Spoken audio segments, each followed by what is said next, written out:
It's 50 years old now. It came out in '73. The former Kadett had always rear-wheel drive. This is the first one with front-wheel drive. This is the oldest car Kim and I picked today for our little feature here. This is the Ascona first generation. A little bit a shame that these cars are not available anymore. This is a very early 1983 Corsa.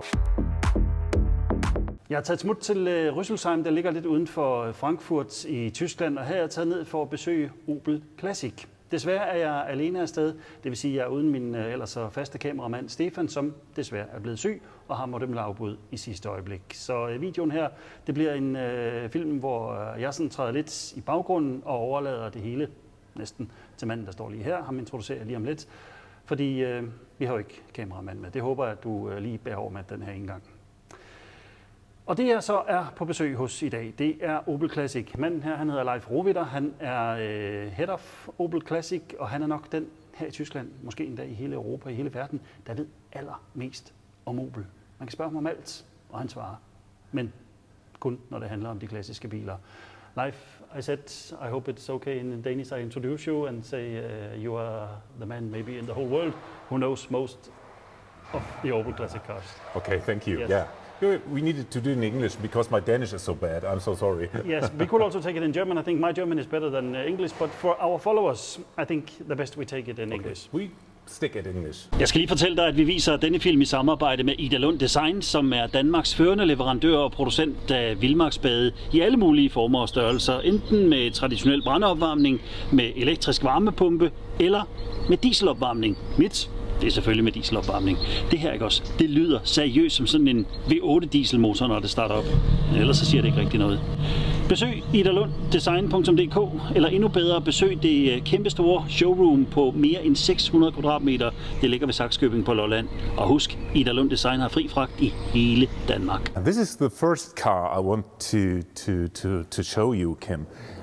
This is our 1975 Manta of the first generation. The 500,000 pieces were made between 1970 and 75, and I think the looks of the car are simply great.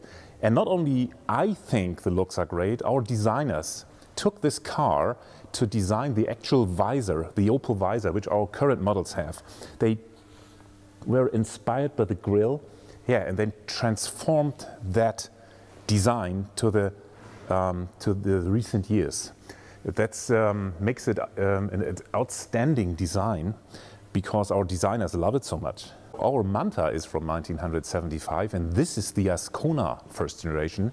It's another 1975 example, so from the same year. And it's an interesting fact that the Manta A and the Ascona I do have the same chassis and the same drivetrain. This is a four-door model which has an ice vinyl roof, so it's a real 1970s look. These lights are a specialty. You had to pay extra for that, but I think the paint is the major thing here with the car. This is an Opel Admiral from the first generation of the so-called KAD models, Kapitän, Admiral and Diplomat. They were introduced 1964. But Kim and me, we are used to see these cars in real life. This is the second generation car. This is the top model with a V8, and it has a long wheelbase because it was used for the visit of the US-American president back in 1975. His name was Gerald Ford. He was not in here, but some of his security guys were in there, probably diplomats or let's say bodyguards or so. So that was the purpose of this car. And I love the sound when you close the door here. That's like a treasure. This car, this is a Kadett of the generation 4. It's the Kadett D. And this is a very important car in the history of Opel because this was the first car from Opel with front wheel drive. The former Kadett had always rear-wheel drive. This is the first one with front-wheel drive, and it is a very big thing back then. But it turned out to be a success. In 1980, it was the best-selling compact car in Germany, for instance, so everything went well. But of course, the engineers and everybody in the company was very, very tensed if it worked out, because it was such a huge step. Interestingly, in parallel to the Kadett D, the Opel Chevette was offered with a rear-wheel drive, because they were not so sure if the people want to drive or to have a car with a front-wheel drive. So they offered two cars in parallel. But, well, we all know at the end, all Astras since then have front-wheel drive, so it was a success story at the end. This car is one of my favorites. Again, it's a Rekord Sprint. And this car is from 1968. It came out in '66. And I simply love it because it's in original condition. His silver paint is just a one-layer metallic paint, which is very rare. And I like the black stripes the car has, which underline the sportiness of the Rekord Sprint. And even between the taillights, this is painted black to stress out how sporty this car is. And even very original condition, the red lines on the tires and even the interior, it's a really good shape.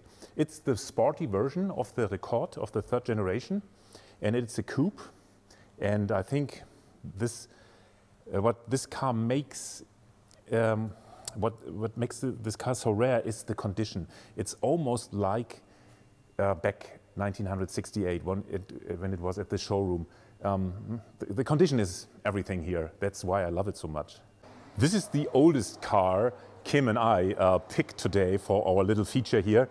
It's a Rekord A Caravan. Caravan is a strange abbreviation. It's car, a van. That's the meaning behind it. And this car is from 1964. It came out in '63, and this particular piece was purchased in Sweden, and that's why this rack was mounted, because in Sweden it was very, let's say, yeah, sought after. People like to have these racks. It's a nice piece. And the interesting thing about the car is it has only two doors. So it's a two-door station wagon. Today, nowadays, not a good idea, but back then, yeah, people liked it this way. This is totally different. Now we are in the 80s. Here we are in the 60s. This is the 80s. This is the sporty version, the sports version of the Opel Monza. It's the GSE. Back in the 80s, it meant Grand Sport Einspritzung. Einspritzung is the German word for injection. The car was the last one with this name. But in this year, we just relaunched that entire abbreviation. These three letters are on the market again, and now it says GSE. Well, it's Grand Sport Electric, because the new Astra as a GSE is in a hybrid. This is clearly not a hybrid. This has just a 3-liter petrol engine. Another couple of very interesting cars in our collection. This is a very early 1983 Corsa, the first generation Corsa, and it's the 1.0 liter, so the absolute base model. Not much on here, not even a right mirror. That's not existing. This car was a huge success, and it's still today. The Corsa is still on sale. And as a fun fact, our CEO, Florian Hüttel, his first car was an Opel like this. It was an Opel Corsa from the very first generation. This car is bigger, it's older. It's a Rekord from the second generation. You see that the headlights are different to the version before, the Rekord A. And the pre-owner of this car, before it came to our collection, was the famous German football trainer Sepp Herberger, who was responsible for the wonder of Bern, as we say in Germany. So in 1954, we were football champions, world champions, and the coach of the team, this was his car. That's always important for people who like football. They come to see this car, the Opel Kadett of the 70s. It's the third generation Kadett, the Kadett C. This is the absolute basic version. It's a 1.0 liter. and it's from the very first years. You see that the car has been changed after a while, but this is the very first version. And the interesting thing about the Kadett C or Kadett C is that it was engineered for the entire world. It was the General Motors T car.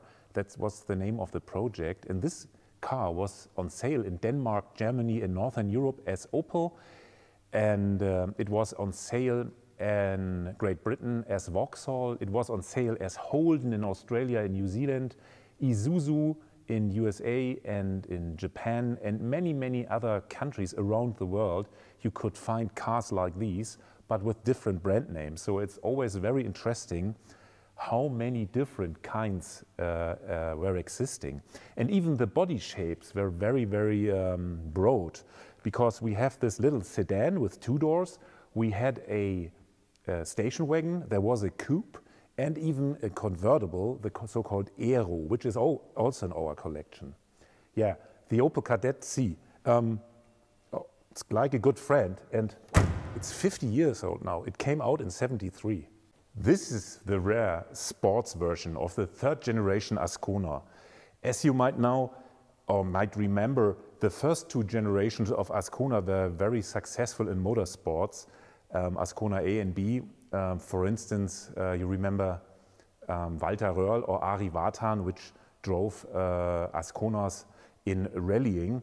But this is the last one which was made, and it had front-wheel drive, while Ascona A and B had rear-wheel drive.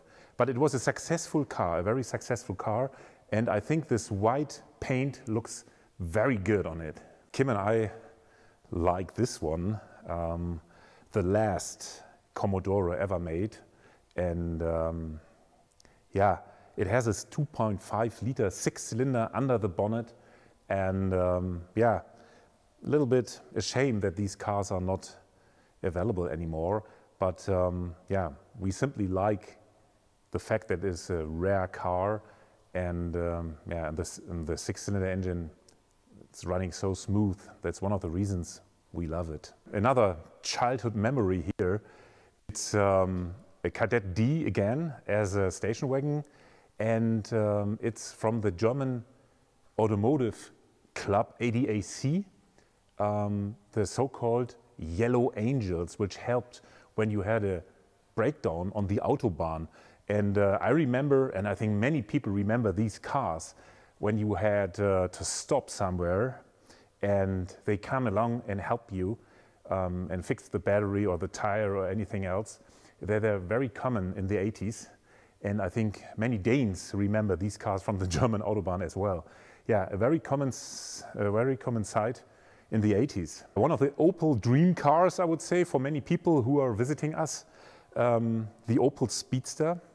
This is the naturally aspired version, so this is not a turbo. It's slightly dusty because we have a turbo, and most of the time the turbo is being used. But even without turbo, this is a really, really quick car. As you might recall, it is based on a Lotus, and yeah, it's really, really quick. And back in the days when I was a motor journalist, I loved these cars. Always we had a test car from Opel or Lotus. I was the first who was after the keys because I simply love it. And because it's handling so well and it's so quick, it's just the sheer driving pleasure, I have to say that. Sorry to BMW, but this is really, really outstanding for driving. And you're open, the roof can be put away, and well, for having fun, this is almost the perfect car. This car was made in 1986, and I learned that this is a very, very special year for the Danish football team, because you were at the World Championship for the first time, and yeah, important to know. And I think Germany took part as well. But anyway, this is an Opel Rekord. It's the late model. It's called the E2, and it's in a typical brown metallic color. And yeah, this is what people drove back in the late 80s when they were on the traditional side, I would say. This car has had many qualities, and it was very reliable, and well, many people loved it the way it is. And these days, we're looking at it as a classic car. I can remember that this was a total normal car out on the streets. And now today they are so rare. This is one of the very few survivors. This is one of the largest cars we picked today.